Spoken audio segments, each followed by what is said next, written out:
Oh boy. Okay, guys, this is a part of the podcast Jesse likes to torture me. Welcome, everybody. We're going to talk about some Zelda theories. These are not confirmed things. Link is not dead. We're not talking about real facts, but just some speculation that's floating around this here webpage we found on the internet. So, yeah, I guess, are we going for favorites or? Yeah, each of you guys picking one of the temple theories to keep All it right. kind of themed around temples. Keep it fresh. There are so many. Well, I'll kick this off with one that I Where are kind the of. temples even? I can't even. You just, I don't know. just have This is a really long page, but I'm going to just kick have this off with this one that I kind of, I guess, internally always just accepted as a fact in the games, even though there's no reason in the games to actually, well, no, like, it's never said outright or anything like that. It's not even really heavily implied, but it's just something, I guess, one of those headcanon things. But this little theory on Dodongo's Cavern apparently says, I was just oddly looking at enough, Dodongo's Cavern may be known as the Goron, maybe known to the Gorons of Termina as one Goron in the mountain village describes the food Goron Link gives him as Dodongo's Cavern's finest quality rock sirloin. Whether this refers to the Hyrule's Dodongo Cavern or an unseen peril location in Termina is unknown. I kind of always just thought it was kind of a wink to the Hyrule's Death Mountain Dodongo's Cavern, but Huh. yeah, I guess technically, like, if we're supposed to believe those books that Termina is somehow a completely different dimension, then that wouldn't really make sense, would it? But I don't know. That's a thing, apparently. Okay. Yeah. Uncertainty. It's the finest rock. Rock sirloin. I really messed Rock reading that. sirloin. Dodongo Cavern's finest quality rock sirloin. That's a meal I gotta get me. Tastes like minerals. Yeah, so the theory is supposed to infer that the Termina Gorons have been to the Goron. Yeah. They know of each other. Yeah. They are of one people. It just makes sense. I don't know. Yeah, it makes Alright. sense. I don't see them being different. All right, I mean- Tubes, did you have one picked out? I do. And I thought this one was really interesting because as I was reading through it, I'm trying to find the right part. Sorry, I was making sure my microphone wasn't muted because that's just what I do. But I lost where I was when I was looking at it, and now I can't find it again. Oh wait, there it is. So this is about Bongo Bongo. And I thought this was really interesting, the way that they were talking about it, because they're like, oh, like, he's the guy with the one eye that sees the truth, and he's a phantom shadow beast. There's a supposed theory that he's a Twilight that wasn't imprisoned in the Twilight Realm. Instead, he was sealed away in the bottom of the well by Impa. It is also possible that before they knew about the Mirror of Twilight, they bound certain interlopers in distinct places. So I thought that was very, very interesting that they tried to tie that all together, because Bongo Bongo is a very, very interesting person. But I feel like that's Right. a little bit of like a far-fetched kind of theory. Well, I think part of what makes Bongo Bongo so interesting is because there's so much that we don't know about Bongo Bongo. But I mean, the skin color thing with the Twilight race kind of makes some sense. Except Bongo Bongo is big compared to any of them. But he's got one big red eye, and I know that they all have red, orangey, or red eyes. So, I mean, that's from a strictly physical characteristics. Aside from his size, it does. Well, the kind of red make eye sense. thing, I think's just like supposed to mean like blood from his neck being cut open. Well, that's Yeah, just because gross. like the way that he's portrayed is like he's basically just like mutilated, like his hands are cut off and his head got cut off. Yeah, Yeah, like a guillotine. yeah. They just got like kind of a thing.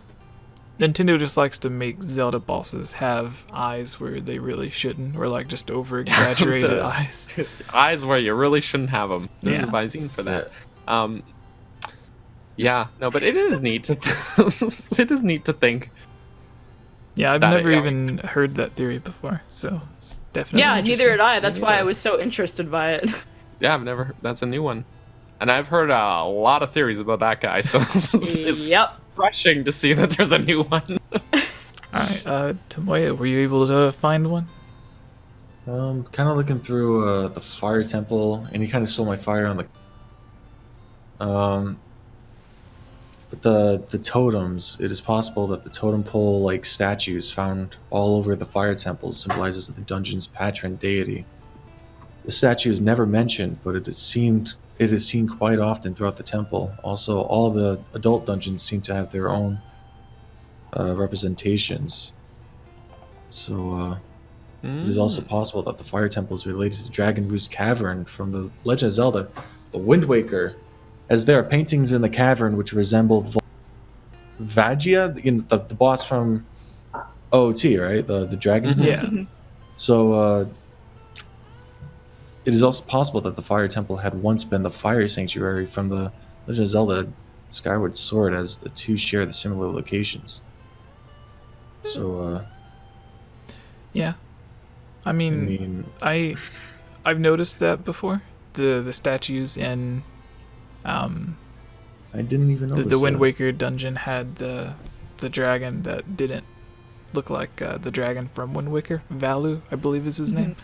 It looks Mhm. like a completely different dragon. So I remember playing Wind Waker for the first time and thinking that Dragon Roost Cavern, I was like, this has to be the same area as the Fire Temple, because there's this big room with lava and these bridges that's very similar, although that was probably my child mind stretching things out. But I think there's some merit to actually some of that, because these are all these big, grand dungeons that have a lot of dragon iconography that are all inside of Death Mountain.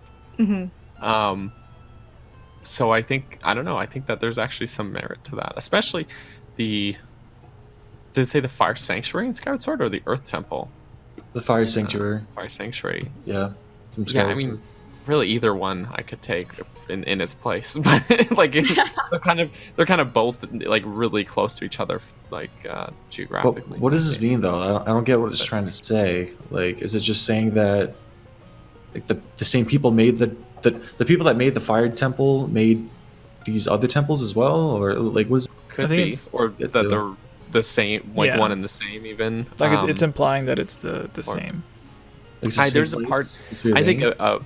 I'll give you a better theory than what they came up with there, though. Okay. in Zelda 2, the game that made me angry, there is Zelda 2 could have been a good game, right? it Could have been. a could good have game. been.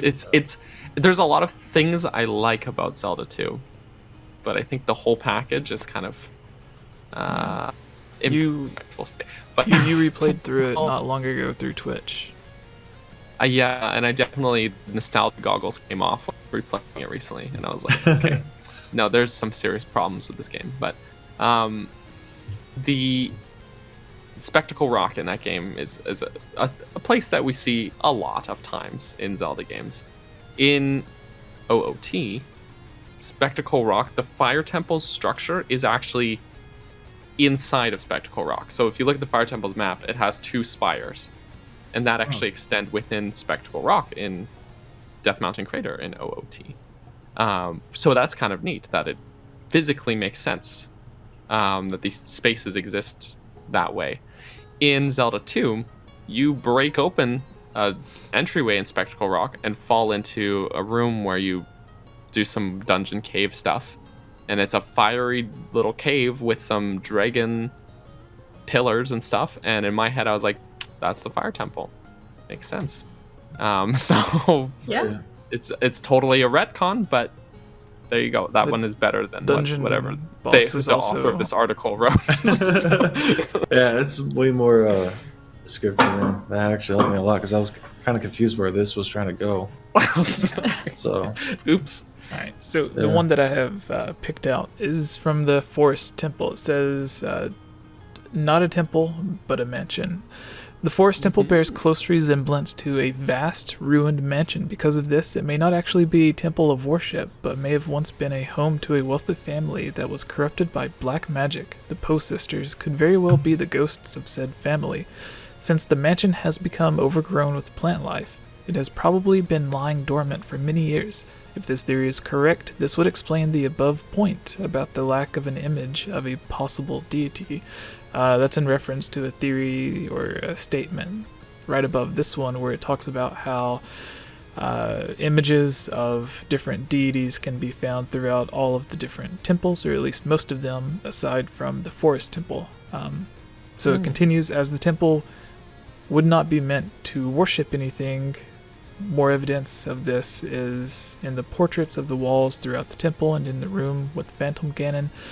Although this may be merely a means for the Poe sisters to disguise themselves, the forest temple's name does not imply, however, that it is used as an actual temple, at least at the time that Link visits it. So I gotta wonder, the people, if they were living in this mansion, what purpose they had for those giant sliding block puzzles. But,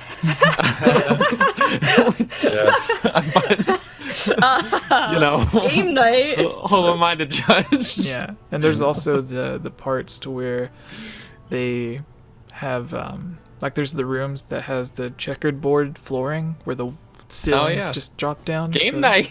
More game night. Yeah. How do you think Watch they out all or you get die? crushed. Yeah, that was it. The thing came down and crushed them. But also, this family that lived here must have been loaded, because this temple is the only example in the game of a working elevator. Yeah. That's just there, just this elevator in Twilight, the middle of the place. or no, Oh, I said in Twilight this Princess, game. but Thing the in the bottom of it.